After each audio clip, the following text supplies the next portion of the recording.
Hello. Bonjour. Bonjour.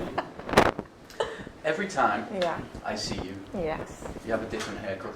Yes. Now, is this something you're passionate about? Your hair, your look, your appearance? It depends of my inspiration, you know. Sometimes I want a new look. I'm tired about my look. This time when I go home in the 2 past weeks, I was like, okay, I want to try a new one because I'm tired about my cut hair, so I want a new one to change my face. So my hairdressers tell me that you can do that. It's nice, but it looks nice really. Is it heavy? You know, does it weigh your head down? Because I remember when Nafi Tiam in the Olympics was jumping in the high jump with these big braids. I thought that's only going to weigh her down. So I think surely for a sprinter. For that one, it's not really heavy, you know. Okay. It's light and you know don't have anything there, so it's really comfortable for that to run, but not to do long jump because if you do long jump, you will do like that and like that. But for a sprinter, it's okay. Okay. Yeah. Okay. Let's talk about sprinting, because before you were a sprinter, you played soccer. Yes. Was that your first love, soccer? Chelsea, because you know when my countrymate Drogba was playing there, I was in love with the team, so I love really Chelsea and my home national team, Ivory Coast team. So I really like when I was young. I was wearing the Chelsea things, uniform. yeah, and I was like, okay, I'm a football player. So, so were you the same as Didier? Yeah, Striker? Didier Drogba. Yeah. Yeah. You used to play striker? Yes, like that. And were you good? Did you have Yeah, success? I was really good. I was really good. Before doing athletics, things in my mind, I want to become like an football player. So I was like, okay, I will be the first ladies in my country to be like too much big in the football. But you know now athletics just take me height. So why I know, But why did you change? Because my brother don't want me to do football. He say I don't want you to become like a boy. Because you know at the time I was like working like a boy, doing everything like a boy. You know, I'm the only one girls in my family, and from my mother I have 3 big brothers. So I was like, okay, I'm a boy, I'm not a girl. So he said, no, you are the only one girls of our mother. We don't want you to become like a boy. So let's go and do another things where we think you are like really talented there. So he said, because my brother is a professor of sports in my country. So when his friend came, he said, your sister is really good in running because when she's doing sports, she's beating all the boys and all the girls. So I think it's better for her to go and do it. So yeah. How old were you when you first tried athletics? I think 18 or 19. So I was really in late. yeah, really late, really late. And can you remember your first session? When I start, I was like, it was like some competition to take the new athletes. So I was going there. I was accepting to do 100 meters. When I arrived, I just saw all the girls with a big body. I was like skinny. I said, oh, am I sure to run like that girl? I'm not sure. And when they told me you are not going to run 100 because there is not 100, it's 200. When I looked the field, it was like 400, but I was like, oh, all this road is really too far, and I don't have a shoes. I just run like with my. I don't have a shoes to run. So no shoes, no shoes, no nothing. Pas de chaussures. Not pas de chaussures. Only with my leg. So I was like, okay, I'm going to run. And when I was running, I just beat all the girls who train like every day, and I was like, okay. it was really funny because after that I was like, and I just start like that. But it's not like my passion because at the time I just continues to do football, and maybe I think athletics become like my love when maybe I start in 2014 when I was in Dhaka. But before, when I was like in China, I trained, but it was not like a really good training for the good or a best athlete. So it's like that. So 2014, Yeah. that's when you really think. And really, you yeah. why do you say that? Is that was your training better, Yeah, or your because- results? Or because something no, better? not because of my result, because of the training. Because I think for the past year, I didn't train like I started training in 2014. When I start athletics, I was training like maybe 2 or 3 2 days per week, like Monday, Wednesday, and maybe Friday. It depends of when I don't have like study or school, and sometimes I didn't come, and I didn't do like gym. I didn't do too many things. And when I arrived in the IAAF center in Dhaka, all things was different. Training was really hard. It was really, really hard. And I say this is the year why I start really to train like an athlete. So it's the year why I start really to be an athlete. Okay. Tell me a little bit about your studies. You just mentioned it. What? You were a student. Yeah, I was student. I do 2 years medicine. It was really not funny because we have to manage school and training, but I was more interested about training, so I just let it, and I just do 1 year's accounting before go to China. And when I was in China, I was expecting to do some things what I love, and it was not that one. So I just do 3 years, like 2 bad years there, and I just come back to Africa and go to the center. Okay. Yeah. Whereabouts in China were you? In Shanghai. In Shanghai, Shanghai. yeah. Shanghai. So, I think that you raced in Shanghai this year. This year, yes. Yeah. Till last year, I was in Shanghai for racing. This year too, yeah. Yeah. For 200 meters. How is your Chinese? Ni hao? Ni hao. My Chinese was not really bad, but you know, Chinese like English or like your maternal language. You have to speak every day. If you didn't speak every day, you lost your Chinese. So I think I lost my Chinese by I have some word or I can hear, but Okay. not like when I was there where I can understand. Yeah.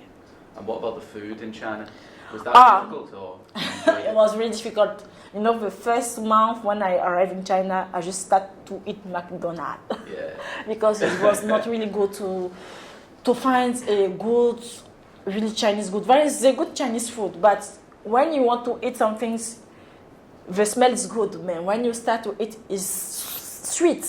It's like it's not in our like food, national food. So I love cooking, so I just start to go to market and buy some food to cook by myself. So that's how you survived, really. Yeah. Your own recipes. Yes. So you love cooking. Yes, really. I've already asked this question today to someone else. If I was coming to Marie-Josée Ta Lou's house for dinner, If I want to eat, I can like do my own like our food like acheke, aloko, and some Senegalese foods. They call it chebujen. Yeah, chebujen. I love like that, but I love like cook different food from like different country. I want to test. I want to know how to cook, how to do different things. I love it because I love it, and I love when I saw people eating good food and say they enjoy it. So it's like. is there any food in the UK that you've tried that you've enjoyed? I think when I was in China, I tried some Chinese food like noodles, and some Vietnamese food, but Chinese do it also name, and maybe some. I tried to do quiche with my friend who is there, quiche, and some another Quiche? food. Quiche, yeah, Quiche? quiche. from halfway onwards there. Yeah. But yeah. Well, I think you can cook quite well. I'm looking forward to this dinner party. No problem. But back to track. Back to track. Yes. Tell me, of the 100 and the 200, Yeah. which is your favourite? Really? When I started athletics, my favorite was 100. But I know that my brother told me that I was best in 200 because when he saw my running, I was best in 200. And after that, when I run and I improving myself in 100 and 200 meters, I was comfortable of both. I say, okay, I don't have a preference. But this year, really, I prefer 100 meters. Why is that? Because, you know, this year my training was like not really good like last year.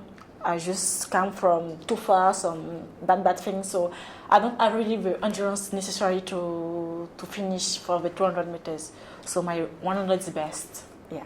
And you had a very good indoor season. Yeah. And you still have the joint world lead for the 100 as well. Yeah. Is there anything that you've been doing to improve on your speed?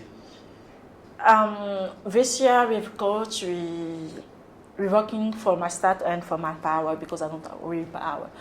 But really, to be a world lead, it was a surprise for me and for my coach because we didn't expect to start like that.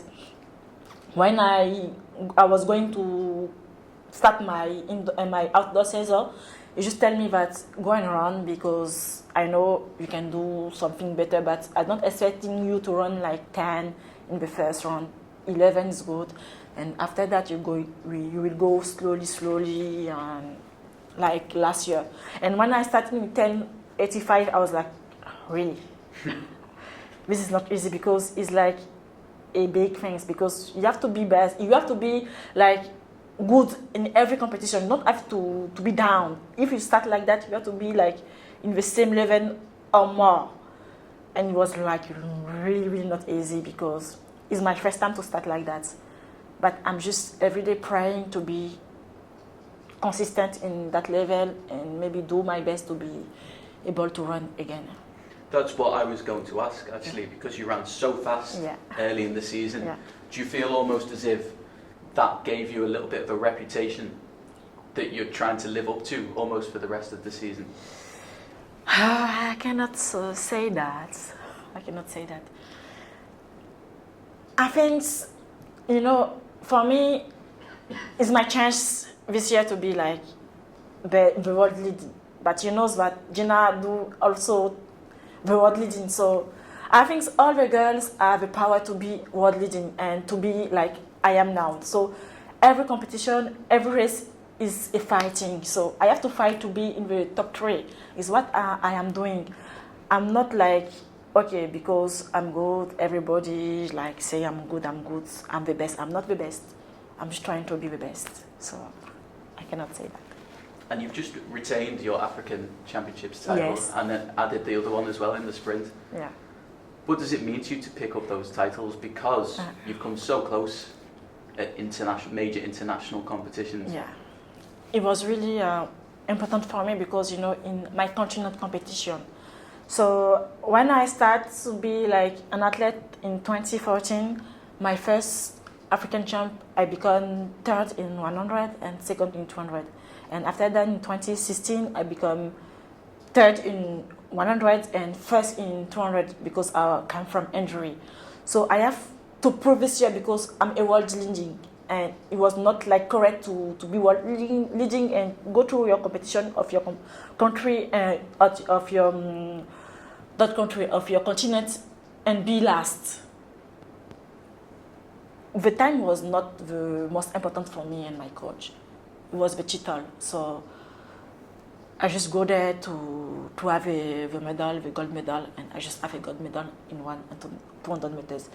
And I think I just improved myself. I run alone because there is not like a big deal to do with the girl because Blessing was not there, Muriel was not there, the South African was not there, Karina. So it was important for me to run, even if all the started was complicated. So I just do my best to run, and I run 11:15 with Edwin of minus 2.3. So he was not really bad. So I think it was the most important, the gold medal. And now, as you look forward to Saturday, 200 meters, Yeah. if you had a plan before African Championships, if you had a plan at the start of the season, do you have a plan for this race, and could you reveal it? Yeah, when I come yesterday, my coach say, we are coming for you, is the time is time for you. I'm not about how you can be maybe first, second and third. For me, if you do a good time, it's okay for me. Just improve your time for the season in 200 meters, and is what I'm going to do in Saturday. Improving my time. If I do a good time, even if I'm last, is okay for me. Okay. Yeah. And then as you look towards the Diamond League finals. Yes, 100. The 100. Yeah. That's what you want to go after. Yeah. Because the 100 is before the 200, so the most important is the 100 for me. Even if both of them is important, but the race is really important, really. And then looking ahead to next year and the next 3 years, really. Yes, it's an really important 3 years. Yes. Will you approach your season differently because you started indoors this year, but next year the World Championships is going to be much later? I think next year I'm going to work really hard, more hard like this year, because you know every time I could say you are an athlete, but you don't look like an athlete because you don't do too many things. I didn't do abs. Really, I didn't do abs. I didn't do too many things because of my knee. I don't know how to say that in English. Genou. Genou. Knees, yeah. Because since 2011, it's really painful. So I'm managing every year when I'm training with my coach because I don't want to do an operation. So there is too much things I didn't do because of that, and this year is also painful, but I'm managing it, and I'm going to train really hard, start my training early and do what I have to do what I never do before, maybe to be in the top 3 in the world champ and the next competition. So are you racing in pain? What? Does your knee hurt? Yeah, really painful. Yeah, not every time. Sometimes it's really painful because I'm managing. At this time it's painful. Sometimes it's coming. Every day I have some small pain, but it's not like when it's really, really painful. So I manage it every years, every days. My knee and the, I don't know, that way, brute. And this way is coming more when it's real cold. Okay. When it's hot, it's okay. When it's cold, it's not possible for me to run. But for my knee, even if it's cold, if it's like hot, it's painful. So I'm managing every competition. But I thank God because He give me the ability to be able to run even if it's painful. So it's okay. And do you ever think how fast you might run if you didn't have a sore knee? What? If your knee did not hurt, yes. Do you think your times would improve? I don't know. I really don't know. But it's just something you don't want the surgery? Yeah. That's fair enough. Yeah. And when you look back on your career so far, what is the highlight? What's the best moment? The best moments when I have both of my medal in World Indoor and Outdoor Championship. It was really my best memories. Yeah. So all of your best memories were in Great Britain? What? London? In London, yeah. And London and Birmingham, yeah. So we're back in the UK? Yes, back in UK, back in Birmingham. Hope Saturday will be like a good memories again. Let's hope so. Marie-Josée Ta Lou? Yes. Au revoir. Au revoir. Merci. Thank you. Et bonne chance. Bye.